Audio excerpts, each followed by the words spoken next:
Good morning, good afternoon, and good evening. Good day, everyone. Today we will be sharing the result and our work for a lab activity last Saturday. So, without further ado, let's start. So, first, we have part one, which is the same polarity or the reverse and forward bias that we are doing last Saturday. So, in part one, we na-observe namin na yung LED light is nag-open siya if the polarity is going for anode to cathode, which is yung tinatawag nating forward bias. Because yung current flow naman niya is, ayun nga, tumatama naman siya from anode to cathode. And syempre, uh, nai nakikita din natin dito sa mismong schematic, which is pagka reverse bias naman siya is hindi siya mag-open. So for answering the question 1.1 is the LED light illuminating. So syempre, if forward bias, yes. So katulad nga ng sinabi ko kanina, yung current flow niya is from anode to cathode. So means malayang nagfo-flow yung mismong electrical signals and electrical circuits sa loob ng LED. So kaya siya open. So if papakita natin yung image, so pa-check ano ko sa image. So ayan, makikita natin na yung LED na ginamit o yung circuit na nagfo-flow doon sa mismong LED is anode to cathode. So kaya yung LED niya is nag-open. So balik tayo sa question. So ayan nga, from the question 1.2, how come? So ayan nga, yung battery kasi is yung battery from positive to negative is nagfo-flow siya directly lang means doon sa anode to cathode. So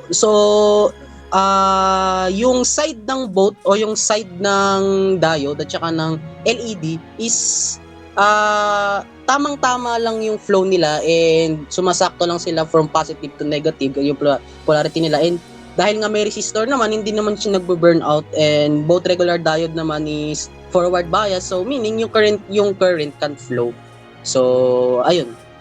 Next naman is question is what type of bias in diode universe. So ayun nga, forward bias lang naman yung ginamit namin. So para ma-connect yung positive sa cathode and yung forward naman negative alos naman sa anode naman.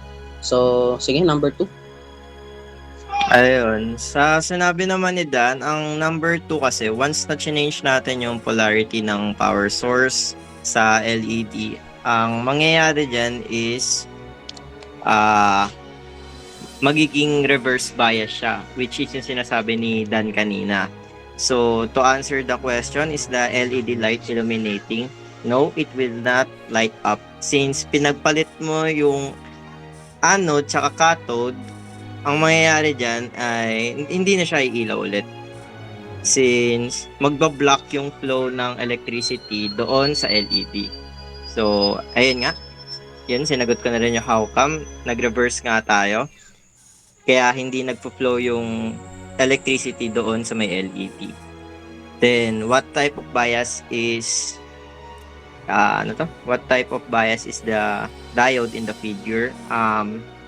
Dito sa figure na kapag ni-reverse natin siya, magiging reverse bias siya. Yung anode magiging connected siya sa negative while yung cathode is to positive. So, eto, magpe-prevent yung flow ng current doon sa LED. Okay, next na. So sa part 2 po namin, yung procedure forward bias po is nag-set up po kami ng circuit as shown sa instruction po. Ito po yung circuit na ginawa namin sa breadboard. Then set the power supply volt to 5 volts.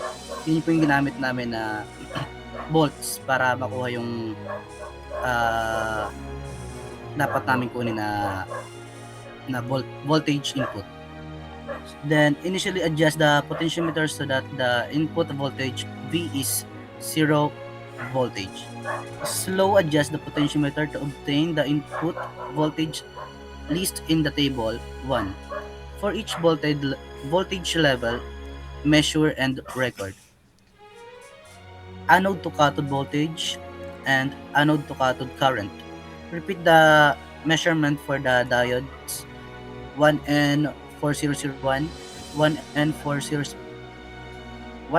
1N4148, and 1N60.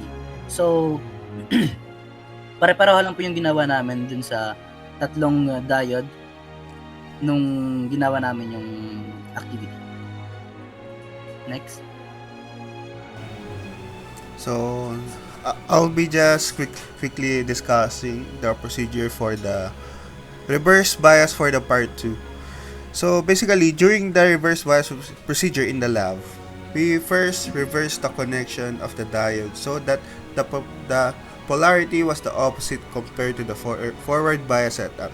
After that, we set the power supply to 9 volts and slowly adjusted to the 5 kilo ohms potentiometer to change the output value step by step while adjusting. I measured the anode to cathode voltage and the corresponding current using the measuring instrument and recording values for each voltage level.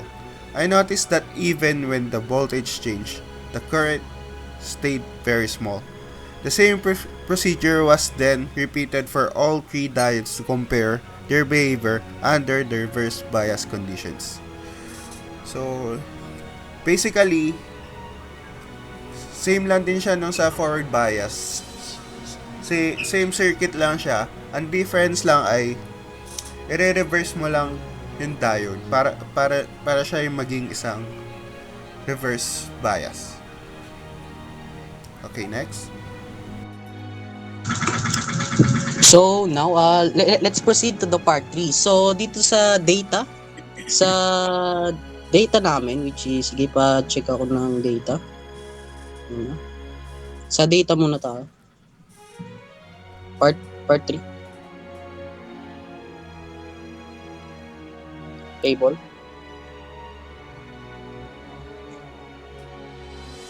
Taas pa.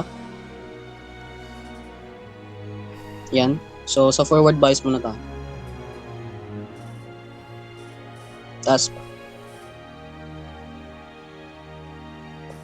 So, ayan.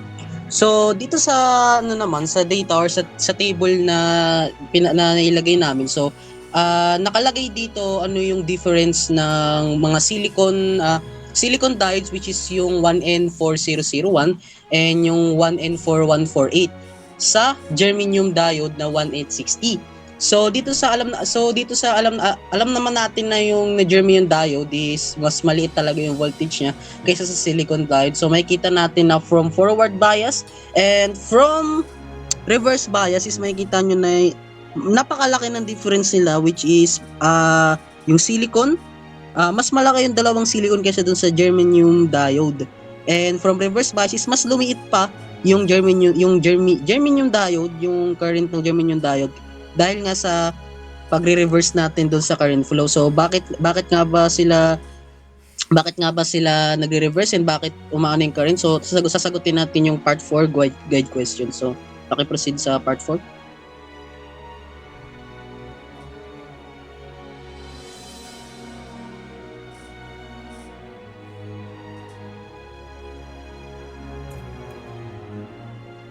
So ayan, so to answer the question 1, what have you observed in the electrical behavior of the different diodes using experiments? So ayan nga, sa forward bias, may kita natin dun sa table na pinakita namin kanina is lahat ng 3 diodes co-conduct sila ng same voltage naman. Kasi yung voltage kasi na nailagay namin dun sa table is 0.501 and 1.333 and yung last 3.213 kasi yun nga, hindi namin masyadong masakto yung multimeter doon. So bale 4 talaga dapat yung table, which is kasama dapat yung 5 volts, pero hindi na rin namin naisama dahil nga ang hirap niyang isakto, and yung max na rin yung potentiometer doon sa mismong max capacity niya. So ang max na lang namin is yung 3.213 volts. So ang behavior nila lahat is same lang naman. Sa forward bias is umano naman yung current nila, tumatama naman sa same current, and yung flow naman is goods. Pero in terms naman sa voltage and sa voltage input, sa voltage nila sa diode and sa resistance, iba-iba talaga sila ng output, which is may kita nyo naman na yung silicon is mas mataas kaysa sa germanium diode. So meron nga tayong dalawang silicon Yun nga yung ginamit natin na yung 1N400 tsaka yung 48. Then, dun sa 60 naman, makikita din natin na yung sa germanium dab is yung current na natira is extremely small or napakaliit na natira. Lalo na sa reverse bias, which is explain naman mamaya. And nung nagkaroon naman siya ng pagtaas ng voltage, nakikita natin na mas lalong nabablock yung current flow kahit kumbaga bumabaliktad nga kasi reverse nga siya. Habang nare-reverse natin yung flow, tumataas naman yung kanyang current. Dun sa tatlong diode, which is sa observation namin na yung silicon naman is sa laki ng capacity niya na mag obtain ng current is mas malaki yung nailalagay niya sa voltage input ay sa voltage na mismo ng diode na may resistor. So 1K nga yung ginamit namin resistor dyan. So ayun nga, in contrast naman yung dalawang diode, which is yung silicon diode is pag forward bias is lumiliit yung current nila, and pag reverse bias naman is tumataas yung current nila. Then pagka germanium diode so dahil maliit nga yung capacity ng voltage niya, pag mas malaki yung voltage niya is bumababa yung current niya. Then pag mas mababa naman yung voltage niya is mas tumataas naman yung current niya. So bumaliktad lang sila. So number 2 naman is to answer the question, what caused the diode to operate forward bias and reverse bias. So eto naman, nakadepende naman kasi to sa nakadepende naman to dun sa ginamit namin na polarity, which is pa-check ako ng image dun sa ano natin sa taas. So ayan, pwede na yan. So yan. And so as you can see, yung ginamit namin na polarity na voltage input dyan is 1.333. So yan is from the positive or the forward bias pa yan. So yung anode tsaka yung anode na connected sa positive terminal, yan, naka-connect yan sa positive terminal, nakalagay diyan. Then naka-connect din yung cathode yan from negative terminal. And yan, habang chine-check namin siya, so nag-aalaw yung current na mag-flow dahil nga forward bias siya. Then from the reverse bias naman is same lang naman siya but reverse. Pero syempre, dahil nga reverse siya, hindi masyadong nagfo-flow yung current na ginagamit niya. Pero may naglilik pa rin, which is katulad ng nilagay namin sa table na negative 0.005 volts. Kasi nga wala na masyadong lumalabas na current dahil sa pag-reverse ng voltage. So hindi siya nagsisiro dahil nga sa dahil nga sa capacity ng silicon, hindi siya nagsisiro kasi nga meron pa rin siyang natitirang current o may naglilik pa rin kahit papaano. So proceed to number 3. Compare naman sa forward bias, compare the forward voltage drop of 1N4001 and 1N4148 and 1N60, and what differences did you observe? Yung 1N4001 at 1N4148 is pareho silang silicon diode na may pareho silang forward voltage drop na nasa 0.6 volt hanggang sa 0.7 volt. At ang 1N60 naman ay germanium diode na mas mababa yung forward voltage drop niya na nasa around 0.2 volts hanggang sa 0.3 volts lamang. Na this means na the 1N60 required less voltage to start conduct compared to the silicon diode. So mas kailangan lang ng mababang voltage yung germanium diode kaysa talaga sa silicon diode. Proceed sa 4. Okay, for number 4. Why is the reverse current very small compared to the forward current? So, I observed that kapag naka-forward bias yung tayo, the current increase easily and mas mataas yung reading sa meter. But when we switch it to the reverse bias, the current becomes almost zero and very small value na lang yung lumalabas. That happens because the diodes blocks most of the charges carries during the reverse bias. So, only a tiny leakage current can pass through. Kaya, yung reverse bias current na ma-measure namin was much smaller compared to the forward current bias. Okay, proceed to number 5. So the last question is, how do voltage ano to? Voltage current characteristic curve help in understanding diode application in electronic circuit? So paano nga ba siya nakakatulong itong voltage current characteristic curve? So it helps us to understand diode application because it shows when the diode allows current to flow and when to block it. So yun nga, sa reverse tsaka sa forward bias. Ang forward bias is i-let mo yung current na mag-flow doon sa buong circuit, while yung reverse bias is ibablock mo yung ng current niya. So in simple term, yung diode acts like a one-way valve, and the valve opens and let the current pass. When it closes, it blocks the current. So when choosing the right diode, pwede siyang magamit sa mga rectifiers, switching, and signal circuits. Kaya nakakatulong siya para ma-identify yung yung mga paggagamitan. Kaya nakakatulong yung diode. So ayun lang po.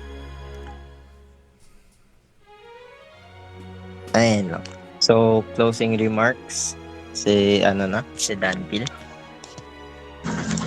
So, ayun, yung ito na yung na-explain namin lahat. So, sa part 4 naman and sa part 1 to part 4 naman itong mga guide questions. So, kung tatanungin naman kami kung ano yung challenges, yun yung dahil nga sa multimeter talaga kami nahirapan kasi nga ang hirap niyang saktuin, tapos pag na siya sa potentiometer, tapos pagka chine-check namin siya, hindi nag-i-stable yung multimeter. So ang nangyari is binawasan na lang namin yung voltage and kumuha na lang kami ng randomized or yung pinaka malapit lang dun sa voltage input na ginawa namin. So that's all. Thank you. Yan, thank you so much po. Thank you so much po.